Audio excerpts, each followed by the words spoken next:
আসসালামু আলাইকুম ওয়া রাহমাতুল্লাহি ওয়া বারাকাতুহু। হ্যালো ভিউয়ার্স, আজকে আমরা দেখাবো ওয়ার্ডে লেখার নিচে কিভাবে লাল দাগগুলো রিমুভ করতে হয় এবং কিভাবে ওয়ার্ড থেকে যোগ করতে হয় এবং কিভাবে পিডিএফ করতে হয়।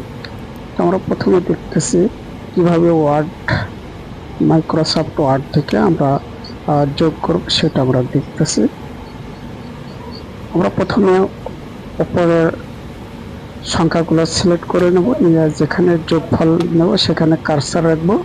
কার্সার রাখার পরে এখানে আমরা দেখতেছি ইজ ইকুয়াল টু সাম, ব্র্যাকেটের মাঝে অ্যাবভ, তারপরে ওকে সিলেক্ট করে নেওয়ার পরে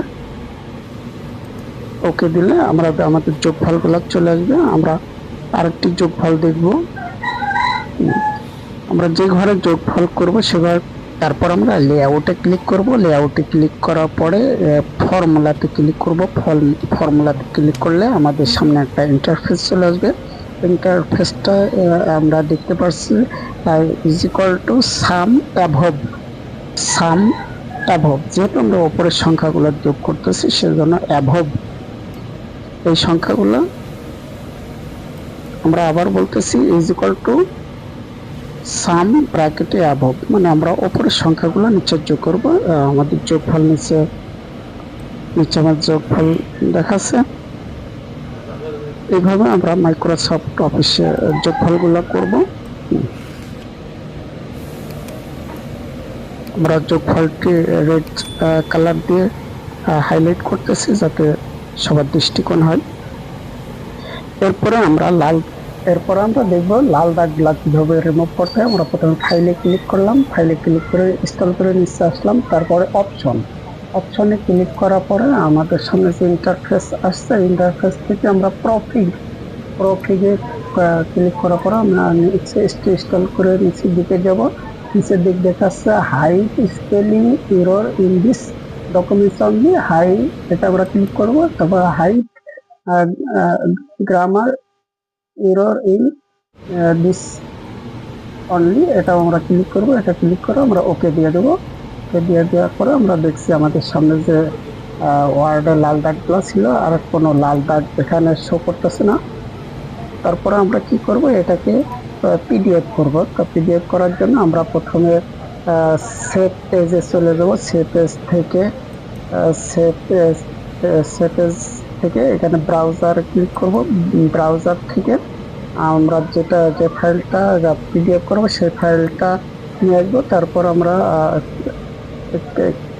ক্লিক করার পরে অনেকগুলো অপশন আসছে, এখান থেকে আমরা পিডিএফটা ক্লিক করবো। আমরা আবারও দেখাচ্ছি, এখান থেকে পিডিএফটা ক্লিক করব। পিডিএফটা ক্লিক করার পরে আমরা সেভ অপশনে সেভ দিয়ে দেব। সেভ দিয়ে দিলে আমাদের পিডিএফ কমপ্লিট হয়ে যাচ্ছে। আমরা সেভ দিয়ে দিলে আমাদের ফাইলটা কমপ্লিটলি পিডিএফ সম্পন্ন হয়ে যাচ্ছে। এখন দেখেন আমাদের যে ওয়ার্ড ফাইলটি ছিল এই ওয়ার্ড ফাইলটা এখন সম্পূর্ণ পিডিএফ রূপে রূপান্তর হয়ে গেছে।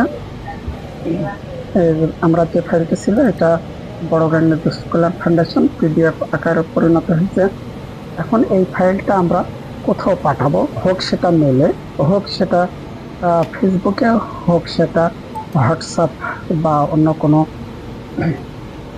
অ্যাপসের মাধ্যমে আমরা পাঠাবো। আমরা এখন হোয়াটসঅ্যাপের মাধ্যমে এটা পাঠাবো। তো আমরা কাকে পাঠাবো সেটা আমরা সিলেক্ট করে নেবো এবং প্লাস চিহ্নতে আমরা ক্লিক করব। প্লাস চিহ্নতে ক্লিক করার পরে ডকুমেন্টসে ক্লিক করব। তারপর আমাদের ফাইলটা কোথায় আছে এটা আমরা ফাইন্ডিং করব।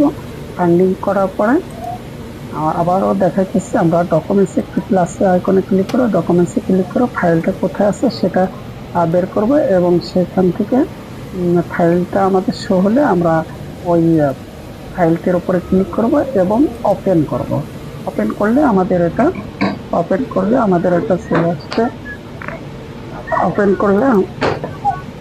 ওপেন করলে আমাদের এটা ফাইলে পরিণত হয়ে গেছে এবং আমরা যে নামে সেভ করা আছে এটা আমরা পুরোনাই লিখে দেবো যাতে ফাইলটি ওপেন করার আগে কারো চোখে পড়ে যে এটা এই নামে একটা ফাইল। এইভাবে আমাদের সম্পূর্ণ হলো পিডিএফ করা এবং আমরা নামটা আবার লিখে দিলাম, লিখে সেন্ড করলাম। আমরা আমাদের পিডিএফ ফাইলটি সেন্ড হয়ে গেল। বন্ধুরা, আমাদের পরবর্তী কোনো ভিডিও দেখতে হলে আমাদের চ্যানেলটি সাবস্ক্রাইব করুন, আমাদের শেয়ার করুন এবং লাইক করে আমাদের পাশে থাকুন। আসসালামু আলাইকুম।